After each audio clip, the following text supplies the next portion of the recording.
വഴക്ക് ഞാൻ ഈ കഴിഞ്ഞ ദിവസം കണ്ട ഒരു സിനിമയാണ് കേട്ടോ. ഞാൻ ഈ കഴിഞ്ഞ ദിവസമാണത് കാണുന്നത്. ഞാനിത് കണ്ടു കഴിഞ്ഞപ്പോൾ എല്ലാവരും ഇതിനെക്കുറിച്ച് ഇങ്ങനെ ഇത് കണ്ട ആളുകളൊക്കെ യൂട്യൂബിലൊക്കെ ഒരുപാട് സെർച്ച് ചെയ്തിരിക്കുന്നത് എന്താണ് ഇതിൻ്റെ എക്സ്പ്ലനേഷൻ. അവർ എന്നിട്ട് പലതരം വീഡിയോകൾ കയറി നോക്കുന്നു. ഈവൻ നമ്മുടെ കേരളത്തിലെ വലിയ വലിയ മൂവി ക്രിറ്റിക്സ് ഉണ്ട്. അതിനകത്ത് നോക്കിയിട്ടൊന്നും ആരും സാറ്റിസ്ഫൈഡ് ഇല്ല. എല്ലാവർക്കും ഒരു കിളി പാറിപ്പോയി എന്നൊക്കെയാണ് പറയുന്നത്. അപ്പം ഞാൻ ഈ സിനിമ കണ്ടു. ഞാനും പോയി നോക്കി നമ്മുടെ മൂവി ക്രിറ്റിക്സ് എന്താണ് പറയുന്നതിനെക്കുറിച്ച്. വിനീത് ശ്രീനിവാസൻ്റെയൊക്കെ സിനിമ വരുമ്പോൾ ഇതിപ്പോൾ വർഷങ്ങൾക്ക് ശേഷമൊക്കെ ഇപ്പോൾ ട്രോളപ്പെടുന്നൊരു സമയമാണല്ലോ. അതൊരു മോശം സിനിമയാണ്, അത്ര നല്ലതല്ല എന്നുള്ള കാര്യം പറഞ്ഞത് മേ ബി ഞാൻ മാത്രമുള്ളായിരിക്കും. പിന്നെ നമുക്ക് മറ്റേ ഗപ്പൊന്നും കിട്ടിയിട്ടില്ലാത്തതുകൊണ്ട് വലിയധികം ആൾക്കാരും നമ്മുടെ ഇവിടെ കണ്ടില്ല. അപ്പോൾ അത് പോട്ടെ. അപ്പോൾ അവരാരും ഇതിനെക്കുറിച്ചൊന്നും പറഞ്ഞിട്ടില്ല. അവർക്ക് തന്നെ കൺഫ്യൂഷനാണ് ഇത് എന്താണെന്നുള്ള കാര്യം. പക്ഷേ എനിക്കും ഇതിനകത്ത് കൺഫ്യൂഷൻ ഉണ്ട്. പക്ഷേ ഞാനിതിൽ നിന്ന് മനസ്സിലാക്കിയ എൻ്റേതായിട്ടുള്ളൊരു എക്സ്പ്ലനേഷനാണ് ഞാൻ ഈ വീഡിയോ കൂടെ ഉദ്ദേശിക്കുന്നത്. അത്രേ ഉള്ളൂ. അപ്പോൾ വഴക്ക് സംവിധാനം ചെയ്തത് സനൽകുമാർ ശശിധരനാണ്. ടോവിനോ, സുദീപ് എന്നാണ് തോന്നുന്നു പുള്ളി, തന്മയ, പിന്നെ കനി കുസൃതി, ഇവരൊക്കെയാണ് അഭിനയിച്ചിരിക്കുന്നത്. സിനിമ തുടങ്ങുന്നത് തന്നെ എന്താണ്, ലോകത്തുള്ള എല്ലാ വഴക്കുകൾക്കും ഉള്ളൊരു ട്രിബ്യൂട്ടോ അങ്ങനെ ഒരു രീതിയിലാണത് പറഞ്ഞു വെക്കുന്നത്. അങ്ങനെയാണെന്ന് തോന്നുന്നു. അങ്ങനെ ഒരു ഡയലോഗ് സിനിമയ്ക്ക് ഫ്രണ്ടിലുണ്ട്. അപ്പോൾ വഴക്ക് തുടങ്ങുന്നത് അങ്ങ് അകലെ സ്റ്റാർസിൽ നിന്നാണ്. സ്റ്റാർസിൽ നിന്ന് കോസ്മോസിലൂടെ, കോസ്മോസിൽ നിന്ന് ഗാലക്സിയിലേക്ക്, ഗാലക്സിയിൽ നിന്നും സൗരയൂഥത്തിലേക്ക്, സൗരയൂഥത്തിൽ നിന്നും ഭൂമിയിലേക്ക്, ഭൂമിയിൽ നിന്ന് ടോവിനോടെ കാപ്പാർക്ക് ചെയ്തിരിക്കുന്ന ചെറിയൊരു സ്ഥലത്തേക്ക്, അതിൽ നിന്നും ടോവിനയിലേക്ക്, അവിടെ നിന്ന് പിന്നെ ഒരു വഴക്കിലേക്ക്. അത് ടോവിനെയും ടോവിനോയുടെ ഭാര്യയുമായിട്ടുള്ള വഴക്ക്. ആ വഴക്ക് തന്നെ ഒരു ഡിവോഴ്സിൻ്റെ കാര്യമാണ്. ഡിവോഴ്സ് ചർച്ച ചെയ്യുന്നു. ടോവിനോ സമ്മതിക്കുന്നില്ല. ടോവിനയ്ക്ക് പ്രശ്നമുണ്ട്. ജീവിതം വീണ്ടും വേണം, എനിക്ക് ജീവിതം വീണ്ടും വേണം, നമുക്കിത് ഒന്നുകൂടി ആലോചിച്ചിട്ട് പോരെ, എനിക്കെൻ്റെ മകളെ വേണം, എനിക്കവളെ കാണണം, മകളുടെ അടുത്ത് നിന്ന് ഇങ്ങനത്തെ കാര്യങ്ങൾ പറയരുത് എന്നൊക്കെ പറയുന്നു. മകളുടെ പേര് വിളിക്കുന്നു താരമോളെ എന്ന്. മകൾ സംസാരിക്കുന്നില്ല. അവൾക്ക് നിങ്ങളോട് സംസാരിക്കേണ്ടെന്ന് ഭാര്യ പറയുന്നു. കാരണം നിങ്ങൾ പെണ്ണുപിടിയാണെന്ന് പറയുന്നു. അങ്ങനത്തെ ഒരു കാര്യമാണ് ടോക്ക് ഓവർ ദ ഫോൺ. ഇതിനകത്ത് ടോവിനോടെ വൈഫിനെ നമുക്ക് കാണാൻ പറ്റില്ല. കാരണം അവർ ഓവർ ദ ഫോൺ മാത്രമേ ഉള്ളൂ. ഇതിനകത്ത് ഒരേ ഒരു ലേഡി ക്യാരക്ടർ, ഒരു വുമൻ ക്യാരക്ടറേ ഉള്ളൂ. അത് കനി കുസൃതിയാണ്. പിന്നെയുള്ള തന്മയ സോളാണ്, കുട്ടിയാണ്. അപ്പം അത്രയുമാണ് ആദ്യത്തെ സീക്വൻസ്. പിന്നെ ടോവിനോ അവിടുത്തെ ഫോൺ വിളിയും വഴക്കൊക്കെ കഴിച്ചിട്ട് തിരിച്ചു പോവുകയാണെന്ന് തോന്നുന്നു. പുള്ളി പോവുകയാണ്. പുള്ളി പോകുന്ന വഴിയിൽ വെച്ച് ഒരു അമ്മയും മോളെയും കാണുന്നു. അത് കനി കുസൃതിയും മോളുമാണ്. അപ്പോൾ കനി കുസൃതി ഇടയ്ക്കിടയ്ക്ക് തളർന്നു വീഴുന്നുണ്ട്. അവരെ ആദ്യമേ ഇൻട്രൊഡ്യൂസ് ചെയ്യുമ്പോൾ അവർ ഇടയ്ക്ക് തളർന്നു വീഴുന്നുണ്ട്. ഇപ്പോൾ കൂടെയുള്ള കുട്ടി സൈലൻ്റ് ആണ്, മിണ്ടുന്നില്ല. അവർ എഴുന്നേപ്പിച്ച് വിടുന്നു. അങ്ങനെ പോരുന്നു. അവർ വന്ന് ടോവിനോടെ വണ്ടിയുടെ ഫ്രണ്ടിൽ വന്ന് വിടുന്നു. ടോവിനോടെ വണ്ടിയുടെ മുമ്പിൽ വന്ന് തളർന്നു വീഴുകയാണ് ചെയ്യുന്നത്. അപ്പോൾ പുള്ളിക്കൊരു സെൻറ്റിമെൻറ്റ്സ്, വയ്യാത്ത സ്ത്രീയാണല്ലോ, എന്നാൽ പിന്നെ ആശുപത്രി പോകണോ എന്ന് പറഞ്ഞിട്ട് അവർ വണ്ടിയെ കയറ്റി കൊണ്ടുപോകുന്നു. അവരാദ്യം സമ്മതിക്കുന്നില്ല, എന്നാലും നിർബന്ധിച്ച് കയറ്റി കൊണ്ടുപോകുന്നു. അങ്ങനെ മുമ്പോട്ട് പോകുമ്പോൾ അസീസ് വരുന്നു ബൈക്കിൽ വന്നിട്ട്. ഇത് ഈ സിനിമയുടെ കഥയാണ് കേട്ടോ. കഥ സിനിമ കണ്ടവർക്ക് കേൾക്കാൻ ബോറായിരിക്കും. എനിക്ക് പോലും പറയുക. അസീസ് വന്ന് കുട്ടീനെ വണ്ടിയിൽ നിന്ന് വലിച്ചിറക്കി കൊണ്ടുപോകും. നീ എന്നെ മോളെ കൊണ്ട് അങ്ങോട്ട് പോടി, നീനൊക്കെ എപ്പോഴും പോകണമല്ലേ, അങ്ങനെ ഒരു രീതിയിൽ സംസാരിക്കും. അവർ വഴക്കുണ്ടാ പോകാണെന്നുള്ളൊരു രീതിയിലാണ്. വഴക്കാണ്, എല്ലായിടത്തും വഴക്കാണ്. പക്ഷേ കനി കുസൃതിയുടെ ക്യാരക്ടർ കുറച്ചുകൂടി വൈകിയാണ് വണ്ടി നടക്കുന്നത്. അവരെയും കയറ്റി ഇവർ പോകുന്നു. അപ്പോഴാണ് കനി കുസൃതിയുടെ കയ്യിലിരിക്കുന്ന ഒരു ബാഗ് നിലത്ത് വീഴും. അതിൽ നിന്ന് കുറേ സാധനങ്ങളൊക്കെ നിലത്ത് വീണു, ചെറിപ്പോവും. ഇവർ തമ്മിലൊരു വഴക്കുണ്ടാകും. എന്തോ പ്രശ്നമുണ്ടെന്ന് മനസ്സിലാക്കിയ ഈ നമ്മുടെ ടോവിനോയുടെ ക്യാരക്ടർ സിദ്ധാർത്ഥൻ അയാളുടെ ഫോൺ എടുത്ത് അയാളുടെ അറിയാവുന്ന ഒരു മീഡിയ സുഹൃത്തിനെയോ മാധ്യമപ്രവർത്തകയോ എന്തോ വിളിക്കും. ഇങ്ങനെ പ്രശ്നമുണ്ട്, ഞാൻ ഒരു കുട്ടിയെ ഒരു സ്ത്രീയെ കണ്ടു. അപ്പോൾ ടോവിനോട് സംസാരം കേൾക്കുമ്പോൾ അവർക്ക് ശരിയാണ്. കാരണം ഇയാൾ പെൺകുട്ടികളുടെ പുറം നടക്കുന്ന അല്ലെങ്കിൽ സ്ത്രീകളുടെ പുറം നടക്കുന്ന ഒരു സ്ത്രീലമ്പടനായിട്ടുള്ള മനുഷ്യനാണ് എന്നൊരു ഇമാജ് അയാൾക്കുണ്ട്. അയാളുടെ ഭാര്യയും ഫോൺ ടോക്കിൽ അത് പറയുന്നുണ്ട്. അതുകൊണ്ട് തന്നെ അവരത് കാര്യമായിട്ട് എടുക്കത്തില്ല. അപ്പോൾ ടോവിനോ ദേഷ്യപ്പെടും. നാളെ ഇവരൊക്കെ എന്തെങ്കിലും അടി ഉണ്ടാക്കി മരിച്ചു കഴിയുമ്പോഴായിരിക്കും മീഡിയയ്ക്ക് അറ്റൻഷൻ വേണ്ടത്. ഇപ്പോൾ അവരെ ടേക്ക് കെയർ ആണ്, ഞാൻ എന്തായാലും അവരുടെ പുറകെ പോവാണ് എന്ന് പറഞ്ഞ് പോകുമ്പോൾ ഈ കനി കുസൃതിയുടെ കയ്യിൽ നിന്ന് താഴെ വീണ ബാഗ് ഇയാളെടുക്കും. അതിൽ ഇയാളെ നമ്പർ തപ്പുമ്പോൾ ഒരു നമ്പർ കിട്ടും, ഒരു പേപ്പറിൽ കുറിച്ച്. അതെടുത്ത് ഇയാൾ വിളിക്കുമ്പോൾ ഉണ്ടാകുന്ന ഒരു പുലിവാലാണ്. എന്താണ് ഒരു നമ്പർ വിളിച്ചുകൊണ്ട് ഇത്ര വലിയ പുലിവാൾ ഉണ്ടാകേണ്ട ആവശ്യം എന്നുള്ള കാര്യം അൺനോണാണ്. സിനിമയ്ക്ക് അതിന് റീസൺ ഉണ്ട്. അത് പ്രേക്ഷകൻ അൺനോണാണ്. നമ്പർ വിളിച്ചിട്ട് കിട്ടത്തില്ല. പക്ഷേ വേറെ നമ്പറിൽ നിന്ന് ഇയാൾ കോൾ വരും. സിദ്ധാർത്ഥനല്ലേ, ഈ നമ്പർ കോൾ വന്നിരുന്നല്ലോ, നിങ്ങൾ വണ്ടി ഓടിച്ച് അങ്ങോട്ടും പോകരുത്, വണ്ടി അവിടെ മാറ്റിയിട്ടോ, അവിടെ നനങ്ങരുത് എന്നുള്ള രീതിയിലൊരു ഭീഷണി. അപ്പോൾ പുള്ളി പറയും, നീ അവരെന്നെ വിളിച്ച് ഭീഷണിപ്പെടുത്താൻ എന്നുള്ള രീതി പുള്ളി അവിടെ നിന്ന് പക്ഷേ പോകും, സ്ഥലം വിടും. അതായത് കനി കുസൃതിയുടെ വീട് അന്വേഷിച്ച്. കാരണം അവരുടെ താഴെ വീണ ബാഗിൽ എന്തൊക്കെയോ പ്രിസ്ക്രിപ്ഷൻസ് ഉണ്ട് ആശുപത്രിയിലെ, പിന്നെ എന്തൊക്കെയോ സാധനങ്ങളുണ്ട്, അതൊക്കെ തിരിച്ചു കൊടുക്കാം, പേഴ്സൊക്കെ ഉണ്ട് എന്നുള്ള രീതിയിൽ പോകുന്നു. ഇയാൾ ഫോൺ വിളിച്ചുകൊണ്ടിരിക്കുന്ന ഇയാളുടെ ജേർണലിസ്റ്റായിട്ടുള്ള പെൺസുഹൃത്ത് പറയുന്നു, നീ അതുവഴി പോകണ്ട, അവിടെ ചെറിയ പ്രശ്നമുള്ള ഏരിയ ആണ്, നിൻ്റെ ലൊക്കേഷൻ വെച്ച് എനിക്ക് മനസ്സിലായി, നീ തിരിച്ചു വരും, നിൻ്റെ ആരുമല്ലോ അവർ. പക്ഷേ ഇത് കേൾക്കാതെ ടോവിനോ നേരെ അവരുടെ വീട്ടിൽ ചെല്ലുമ്പോൾ അവിടെ വഴക്കാണ്. അടുത്ത ഘട്ടത്തിലെ വഴക്ക്. അവിടെ നടക്കുന്ന വഴക്കെന്ന് വെച്ചാൽ കനി കുസൃതിയും നമ്മുടെ അസീസുമായിട്ടുള്ള വഴക്ക്. ഒരു പാവപ്പെട്ട വീടാണ്. അവിടെ കിടന്ന് ഭയങ്കര വഴക്കാണ്, അടിയാണ്, ബഹളമാണ്, തെറിയാണ്. നിനക്ക് ഭ്രാന്താണ് എന്നൊക്കെ പറയുന്നു. കനി കുസൃതി ആത്മഹത്യ ചെയ്യാൻ ശ്രമിക്കുന്നു. മാറി നിൽക്കുക കൊച്ചെന്നൊക്കെ കൊച്ചിനോട് പറയുന്നു. കൊച്ചൊന്നും മിണ്ടുന്നില്ല, ഒരക്ഷരം പറയാനില്ല. അതിനിടയ്ക്ക് വേറെ സംഭവമുണ്ട്. ഈ കനി കുസൃതിയെ വണ്ടിയെ കയറ്റുമ്പോൾ ടോവിനെ പേര് ചോദിക്കും. അവരപ്പോൾ എന്തോ പേര് പറയും. കൊച്ചിൻ്റെ പേരെന്നാന്ന് ചോദിക്കുമ്പോൾ കൊച്ചു മിണ്ടത്തില്ല. അപ്പോൾ കനിക്കുസൃതി പറയും കൊച്ചു മിണ്ടത്തില്ല, ഊമയാണെന്ന് പറയും. അപ്പോൾ അതുകൊണ്ട് തന്നെ ഊമയായിട്ടൊരു കുട്ടി മിണ്ടത്തില്ല. അവളത് കണ്ടുകൊണ്ട് അവിടെ ഇവിടെ നിൽപ്പുണ്ട്, ഈ അടി ഉണ്ടാക്കുന്നുണ്ട്. അവിടെ ഭയങ്കര കാർച്ചം ബഹളവും ഭയങ്കര ഡെപ്തുള്ള സീനാണ് കേട്ടോ. വഴക്കെന്ന് പറഞ്ഞാൽ ഇമാതിരി വഴക്ക്, അങ്ങനത്തെ ഒരു വഴക്ക് കാണാൻ ആരും ആഗ്രഹിക്കത്തില്ല. ഇതിനിടയ്ക്ക് കനിക്കുസൃതി ആത്മഹത്യ ചെയ്യാൻ ശ്രമിക്കുന്നു, മണ്ണെണ്ണ എടുത്ത് തലയിലൊഴിക്കാൻ ശ്രമിക്കുന്നു. ഞാൻ ചാവൂടാ എന്നൊക്കെ പറയുന്നു. സ്വാഭാവികം. അസീസ് പറയുന്നു നീ പോയി ചാവടി, നീ ചത്ത എനിക്ക് പുല്ലാണെന്ന് പറയുന്നു. അങ്ങനത്തെ ഒരു സംഭവം ഉണ്ടാവും. പക്ഷേ പുള്ളിക്കാരി മണ്ണെണ്ണ എടുത്തുകൊണ്ട് വന്ന് തലയിക്കാൻ ശ്രമിക്കുമ്പോൾ സമ്മതിക്കുന്നില്ല. വീണ്ടും അടി ഉണ്ടാകുന്നു. അങ്ങനെ അടിയോടടിയാണ്. ടോവിനെ അപ്പോൾ പെട്ടെന്ന് ഫോൺ എടുത്ത് ടോവിനോടെ മദറിനെ എന്തോ വിളിക്കുന്നു. എന്നിട്ട് പറയുന്നു അമ്മ ഞാനിങ്ങനെ നമ്മുടെ കല്യാണത്തിന് എവിടെയോ ആരുടെ കല്യാണത്തിന് വെച്ചിട്ടൊരു പെണ്ണിനെ ഞാൻ അവിടെ വെച്ച് കണ്ടു. ഒരു ഇരുനിറമുള്ള പെൺകുട്ടി, മിണ്ടാത്തൊരു കൊച്ചുള്ളതാണ്.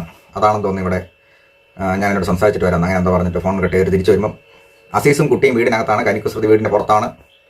അവിടെ ഒരു ബഹളം നടക്കുന്നു.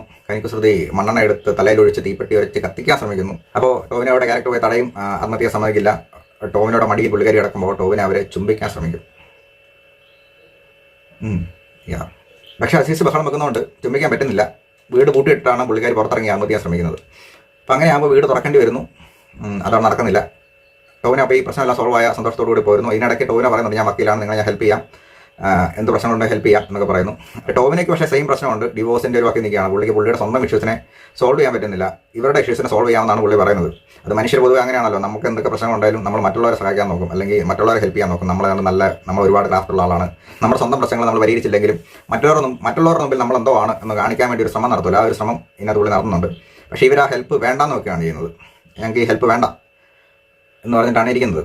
അങ്ങനെ ടോവിനെ തിരിച്ചു പോകുമ്പോൾ കോൾ വരുന്നു വൈഫിൻ്റെ. ഒബിയസ്ലി അവർ വിളിച്ചിട്ട് പറയുന്നതാണ് നിങ്ങൾ വന്ന് ഡിവോഴ്സ് പെറ്റീഷൻ കൊടുത്തിട്ടുണ്ട്, അത് സൈൻ ചെയ്ത് തന്നേ പറ്റത്തുള്ളൂ, എനിക്ക് നിങ്ങളോട് ജീവിക്കേണ്ട ഇഷ്ടമല്ല എന്നൊക്കെ പറയുന്നു. അപ്പോൾ ടോവിനെ പറയും എന്താണ് എനിക്ക് പറ്റത്തില്ല, എനിക്ക് വരാൻ സൗകര്യമില്ല, നീ എന്തായാലും കാണിക്കും, നീ അല്ലെങ്കിൽ നീ പോയി ചാവ് എന്നൊക്കെ പറയുന്നു. That's all. അത് തന്നെയാണ്. അതായത് അസീസ് അവളോട് പറഞ്ഞതും ടോവിനോട് വൈഫിനോട് പറയുന്നതെല്ലാം സെയിം കാര്യമാണ്. അതിപ്പോൾ വിദ്യാഭ്യാസം ഉള്ളവനും വിദ്യാഭ്യാസം ഇല്ലാത്തവനും പണം ഉള്ളവനും പണം ഇല്ലാത്തവനും ഒന്നും വലിയ വ്യത്യാസമൊന്നുമില്ല. ഒരു വഴക്കുണ്ടായി കഴിഞ്ഞാൽ അത് വഴക്കാണ്. അപ്പോൾ കൂടെ അത്രയും കാലം ഉണ്ടായിരുന്ന ഒരു ശത്രുക്കളാണ്. അവരുടെ മരണത്തിന് വിലയില്ല. അവരൊക്കെ പെട്ടെന്ന് ശത്രുക്കളൊക്കെ ആയി മാറും. അങ്ങനത്തെ ഒരു അവസ്ഥയുണ്ട്. അത് എത്ര അറിയാവുന്ന ആളാണെങ്കിലും, വൈഫാണെങ്കിലും, ഭാര്യയാണെങ്കിലും, അച്ഛനാണെങ്കിലും, അമ്മയാണെങ്കിലും അങ്ങനെ ആയി മാറും. അതൊരു സാധനം അത് പറയുന്നുണ്ട്. അപ്പോഴാണ് ടോവിനോ നേരത്തെ കനിക്കുസൃതിയുടെ പേഴ്സണിൽ നിന്നെടുത്ത നമ്പറിൽ വിളിച്ചത് വഴി കണക്ട് ചെയ്ത ആൾ സുദീപും സംഘവും ഈ ഫോൺ നമ്പർ എവിടെ നിന്ന് കിട്ടി എന്ന് അന്വേഷിച്ച് സിദ്ധാർത്ഥിൻ്റെ കാറിനടുത്ത് വരുന്നു. കാർ തല്ലിപ്പൊളിക്കാൻ ശ്രമിക്കുമ്പോൾ സിദ്ധാർത്ഥ് എന്ന് പറഞ്ഞ ടോവിനെ അത് കാണുന്നു, തടയുന്നു. ടോവിനെ പിടിച്ചൊരു ടോർച്ചർ ചെയ്യുന്നു. നമ്പർ ആര് തന്നു എന്ന് പറയണം എന്നുള്ള കാര്യം പറഞ്ഞ് ടോവിന് അത് പറയത്തില്ല. പക്ഷേ ടോവിനെ കൊല്ലും എന്നുള്ള സ്ഥിതിയാകുമ്പോൾ ടോവിനെ പറയും ഇത് കനിക്കുസൃതിയാണ് തന്നത്. കനിക്കുസൃതി തന്നല്ല, കനിക്കുസൃതിയുടെ പേഴ്സിൽ നിന്ന് കിട്ടിയതാണ്. ഞാൻ കനിക്കുസൃതിയുടെ കാര്യം പറയും. അവരുടെ വീടിന് മുകളിലാണ് ഈ വണ്ടി വർഗ്ഗിക്കുന്നത്. അവിടെ നിന്ന് താവട്ടിറങ്ങി അവരുടെ വീട്ടിൽ ചെന്ന് ഇവരെല്ലാം കൂടെ അരിച്ചു തുറക്കും. കനിക്കുസൃതി പറയും ഞാനല്ല, എൻ്റെ അല്ല നമ്പർ ടോവിനെ ഉണ്ടെന്ന് വെച്ചതാണ് അതിനകത്ത്, അല്ലാതെ എനിക്കറിയത്തില്ല അതിനകത്ത് എന്ന് പറഞ്ഞാൽ അവർക്ക് ഭയങ്കര ദേഷ്യപ്പെട്ടല്ലൊക്കെ പെടും. ഒബിയസ്ലി ഒരു ഗ്യാങ്സ്റ്റർ വന്നാൽ എന്ത് ചെയ്യും? അയാൾ കുട്ടീനെ വെച്ച് ഭീഷണിപ്പെടുത്താൻ നോക്കും. പക്ഷേ കനിക്കുസൃതിക്ക് കുട്ടിയെ വെച്ച് ഭീഷണിപ്പെടുത്തിയിട്ടൊന്നും വലിയ സങ്കടമൊന്നും വരുന്നില്ല, ദേഷ്യമാണ് വരുന്നത്. അവരങ്ങോട്ടും ഇങ്ങോട്ടും വീണ്ടും അവിടെ നടി ഉണ്ടാക്കും. നമ്പർ തന്ന ആരാന്ന് അവർ പറയത്തില്ലെന്ന് മാത്രമല്ല, ടോവിനെ പിടിച്ച് കൊല്ലും എന്നുള്ള സ്ഥിതി ആയി കഴിയുമ്പോൾ കനിക്കുസൃതി അവിടെ കിടന്ന് കരഞ്ഞുകൊണ്ട് പറയും ഇതെനിക്ക് എൻ്റെ ഫ്രണ്ട് തന്നതാണ്, അല്ലാതെ അയാൾ കൊണ്ടെന്ന് വെച്ചതല്ല, എന്നെ ഇടയ്ക്ക് ഇവിടെ കാണാൻ വരാറുണ്ട്, എന്നെ സുഖവിവരം അന്വേഷിച്ച് അയാൾ തന്നതാണ് എന്ന് പറയും. അത്രയും നേരം അവർ പിടിച്ചിരിക്കും. പക്ഷേ ടോവിനോടെ ക്യാരക്ടർ സിദ്ധാർത്ഥിനെ ഉപദ്രവിക്കും മാത്രം അവർക്ക് പ്രശ്നമുണ്ട്, വേറെ ഒന്നും അവർക്ക് പ്രശ്നമില്ല. അതും പറഞ്ഞ് വീണ്ടും അടിയാവുന്നു. അടിക്കൊടുവിൽ ക്ഷമകെട്ട നമ്മുടെ സുദീപ് തോക്കെടുക്കുന്നു. കനിക്കുസൃതിയെയും ഹസ്ബൻഡിനെയും വെടിവെച്ച് കൊല്ലുന്നു. ഇതിനകത്ത് എല്ലാ സീനുകളും ഭയങ്കര ഡെപ്തുള്ളതും തികച്ചും റിയലിസ്റ്റിക്കും മനുഷ്യനെ ആഴത്തിൽ സ്പർശിക്കുന്നതാണ് കേട്ടോ. പിന്നെ ഇതിൻ്റെ ക്യാമറ വർക്കൊക്കെ പൊളിയാണ്, എനിക്കിഷ്ടപ്പെട്ടു. മറ്റുള്ളവർക്ക് എങ്ങനെ തോന്നിയെന്ന് എനിക്കറിയത്തില്ല, എൻ്റെ അഭിപ്രായമാണ് ഞാൻ പറയുന്നത്. അപ്പം അങ്ങനെയാണ് ഇതിൻ്റെ കഥ. പിന്നെ അവിടെ നിന്ന് ടോവിനോ ആ തോക്ക് തട്ടിപ്പറിച്ചെടുത്ത് ഈ കൊച്ചിനെ കൊണ്ട് ഓടി രക്ഷപ്പെടും. ഒരു കാട്ടിൽ ചെല്ലുമ്പോൾ തന്മയുടെ ക്യാരക്ടർ ഇയാളോട് ചോദിക്കും നിങ്ങൾ എൻ്റെ അച്ഛനെയും അമ്മയും കൊന്നില്ലേ? അപ്പോൾ ടോവിനോ പറയും ഞാനല്ല കൊന്നത്, ഞാനല്ല. കുട്ടി മിണ്ടത്തില്ലെന്നാണല്ലോ പറഞ്ഞിരുന്നത്. അപ്പോൾ തന്മയുടെ ക്യാരക്ടർ ഞാൻ പറഞ്ഞില്ലല്ലോ അങ്ങനെ. അപ്പോൾ ഇയാൾ ഭയങ്കര ഷോക്കാവും. അപ്പോൾ ചോദിക്കും എന്താ മോളുടെ പേര്? അവൾ പറയും താര. താര എന്ന് പറയുന്നത് ടോവിനോയുടെ സ്വന്തം മോളുടെ പേരാണ്. ആ പേര് തന്നെയാണ് ഈ കുട്ടിക്കും. ടോവിനോ അപ്പോൾ അവളെ ഒരു സ്നേഹ ചുംബനോ മറ്റോ നൽകാൻ ശ്രമിക്കും. പക്ഷെ കുട്ടീനെ സമ്മതിക്കില്ല. തുടരുത് എന്ന് പറഞ്ഞിട്ട് അവിടെ നിന്ന് ഓടി രക്ഷപ്പെടും. പിന്നെ അവളെ കാണാനില്ല, കാട്ടിലെവിടെ അവൾ മറഞ്ഞു പോകും. പിന്നെയുള്ള സീനിൽ കാട് മാത്രമേ ഉള്ളൂ. വഴിയുണ്ട്, ടോവിനോ തിരിച്ചു പോകുന്നില്ല, വണ്ടി അവിടെ നിന്ന് പോകുന്നില്ല. ടോവിനോ കാട്ടിക്കൂടെ താരമോളെ എന്ന് വിളിച്ച് നടക്കുന്നുണ്ട്. അത്രയുമേ ഉള്ളൂ സിനിമ അതാണ്. ഈ സിനിമയിൽ എന്താണ് പ്രത്യേകിച്ച് പറയാനുള്ളത്? ടോവിനോ ആരാണ്? ടോവിനോ ഈ ലോകത്തുണ്ടാക്കുന്ന വഴക്കുകൾ സൃഷ്ടിക്കുന്ന ഓരോ വ്യക്തിയും, ഓരോ ഗ്രൂപ്പും, ഓരോ മതവും, ഓരോ സംഘടനകളുമാണ്. അയാളാണ് എല്ലാ വഴക്കുകളും ഉണ്ടാക്കുന്നത്. അത് അയാളുടെ സ്വന്തം ജീവിതത്തിൽ, മറ്റുള്ളവരുടെ ജീവിതത്തിൽ, അങ്ങനെ എല്ലാ വഴക്കുകളും ക്രിയേറ്റ് ചെയ്യുന്ന റെപ്യൂട്ടേഷനുള്ള ഒരു വ്യക്തിയാണ്. വ്യക്തി അല്ലെങ്കിൽ ഒരു സംവിധാനം അല്ലെങ്കിൽ ഒരു സംരംഭമാണ്. അതിനെ റെപ്രസെൻ്റ് ചെയ്യുന്ന ഒരു കഥാപാത്രം മാത്രമാണ് ടോവിനോ. അതിനകത്ത് ഇയാളുടെ ക്യാരക്ടറും കനികശ്രുതിയുടെ ക്യാരക്ടറുമായിട്ട് ഓൾറെഡി കണക്ഷൻ ഉണ്ട് എന്നുള്ളതാണ് സിനിമ പറയുന്നത്. അതൊക്കെ സിനിമയിലെ കഥയാണ്. സിനിമ പറയാതെ പറയുന്ന കഥകൾ മറ്റു പലതുമുണ്ട്. പിന്നെ സുദീപിൻ്റെ ക്യാരക്ടർ എന്താണ്? ഇവരുമായിട്ട് യാതൊരു ബന്ധമില്ലാത്ത, എന്നാൽ ഇവരെക്കാളും ഹൈലി പവർഫുൾ ആയിട്ടുള്ള, ഇവരെ എങ്ങനെ വേണമെങ്കിലും മാറ്റിമറിക്കാൻ അല്ലെങ്കിൽ കൊല്ലാവുന്ന പവറുള്ള വ്യക്തിയാണ്. അയാൾ ആരാണെന്ന് ആർക്കും അറിയില്ല. അയാളുടെ പേരെന്താണെന്നറിയില്ല, പേരില്ല ക്യാരക്ടറിന്. ആ കാര്യം കൊല്ലാതിരിക്കാനും പറ്റും. ഈ സിനിമ പറയാതെ പറയുന്ന കഥ എന്ന് പറഞ്ഞാൽ വളരെ സിമ്പിളാണ്. ഈ ഇത്രയും വലിയ വാസ്റ്റ് ആയിട്ടുള്ള യൂണിവേഴ്സിൽ, ഈ ഗാലക്സിയിൽ, നമ്മുടെ സൗരയൂഥത്തിൽ, ഈ ഭൂമിയിൽ, ഏതോ ഒരു കൊച്ചു ഗ്രാമത്തിൽ അല്ലെങ്കിൽ ഒരു രാജ്യത്ത്, ഒരു പ്രത്യേക പ്രദേശത്ത് നമ്മൾ തമ്മിൽ പരസ്പരം വഴക്കിടുകയാണ്. അതൊരു കുടുംബ പ്രശ്നമായിരിക്കാം, അല്ലെങ്കിൽ ഒരു രാഷ്ട്രീയ പ്രശ്നമായിരിക്കാം, അല്ലെങ്കിൽ രണ്ട് രാജ്യങ്ങൾ തമ്മിലുള്ള പ്രശ്നമായിരിക്കാം, അല്ലെങ്കിൽ ഒരു മതപരമായിട്ടുള്ള പ്രശ്നമായിരിക്കാം. അങ്ങനെ പല പല വഴക്കുകൾ നമുക്കിടയിൽ ഉണ്ടാകുന്നു. ഈ വഴക്കുകൾ കൊണ്ട് ഇതിനകത്ത് പവർഫുൾ ആയിട്ടുള്ള ആൾക്കാർക്ക് മാത്രം നേട്ടം ഉണ്ടാകും. അവർ മറ്റു ചിലരെ അതിനെ കരുക്കളായിട്ട് കൈകളിൽ വെച്ചിരിക്കുന്നു. അവർക്ക് നേട്ടം ഉണ്ടാകുന്നു. അവരെപ്പോഴും അവിടെ തന്നെ കാണും. അവരൊരിക്കലും നശിക്കുന്നില്ല. അവരുടെ ഇഷ്ടത്തിന് തന്നെ ജീവിക്കുകയും മുമ്പോട്ട് പോവുകയും അവർ പുതിയ പ്രശ്നങ്ങളെ സൃഷ്ടിക്കുകയും മറ്റുള്ളവരെ ഭരിക്കുകയും കൊല്ലുകയും ചെയ്യും. അത് ഈ പറഞ്ഞ എല്ലാ മേഖലകളിലും. ഇതിനിടയ്ക്ക് ഇതിനൊക്കെ ബലിയാടാവുകയും നശിച്ചു പോവുകയും അല്ലെങ്കിൽ ഭാവി എന്താണെന്ന് അറിയാതെ ചുറ്റിത്തിരിയും കാട്ടിൽ അലഞ്ഞു പോകുന്ന താരമോളെ പോലെ അലഞ്ഞു പോകാനും നശിച്ചു പോകാനും പ്രതീക്ഷയറ്റ് ജീവിക്കാനും ബന്ധുക്കളും സ്വന്തവും സ്നേഹിക്കാനും ആരും ഇല്ലാതായി പോകുന്നത് ആരാണ്? കുട്ടികൾ മാത്രമാണ്. അവർക്ക് ശബ്ദമുണ്ട്, പക്ഷെ ശബ്ദിക്കാൻ പറ്റുന്നില്ല. ഊമകളായിട്ട് ജീവിക്കേണ്ടി വരുന്നു. പ്രതികരിക്കാൻ വാക്കുകളില്ല. അങ്ങനെ പ്രതികരിക്കാൻ പറ്റാതായി പോയ ഇപ്പോൾ പാലസ്തീനിലെയോ ഇസ്രായേലിലെയോ ഗസയിലെയോ സിറിയയിലെയോ അഫ്ഗാനിസ്ഥാനിലെയോ മണിപ്പൂരിലെയോ ഒന്നും അറിയാതെ മുതിർന്നവരുടെ കുഴപ്പം കൊണ്ട് മാത്രം അല്ലെങ്കിൽ വഴക്കുകൾ കൊണ്ട് മാത്രം ഒറ്റപ്പെട്ടു പോകുന്ന കുറച്ച് കുട്ടികളെയും അവരുടെ വേദനകളെയും റെപ്രസെൻറ്റ് ചെയ്ത് മാത്രമാണ് ഈ സിനിമ ഉണ്ടാക്കിയതെന്നാണ് എനിക്ക് മനസ്സിലായത്. അതല്ല എങ്കിലും എനിക്ക് കുഴപ്പമില്ല. എനിക്കിതുകൊണ്ട് മനസ്സിലാക്കാൻ പറ്റിയതാണ്. എൻ്റെ ഒരു ചിന്തയാണിത്. ഈ സിനിമ കണ്ട മറ്റുള്ളവർക്ക് എന്താണ് മനസ്സിലായെന്ന് എനിക്കറിയില്ല. അപ്പം ഞാൻ പറഞ്ഞതല്ല നിങ്ങൾ മനസ്സിലാക്കിയെന്നുണ്ടെങ്കിൽ അത് എൻ്റെ വീഡിയോ കാണുന്ന വളരെ ചെറിയ കൂട്ടം ആൾക്കാരുണ്ട്. അവരിൽ ആർക്കെങ്കിലും അങ്ങനെ തോന്നുന്നുണ്ടെങ്കിൽ ഈ വീഡിയോയുടെ ഒന്ന് കമൻറ്റ് ഇട്ടാൽ അതെന്താണെന്ന് എനിക്കൂടെ മനസ്സിലാക്കാമല്ലോ. അപ്പോൾ അതാണ് വഴക്ക്. സോ വഴക്കുണ്ടാകാതിരിക്കുക.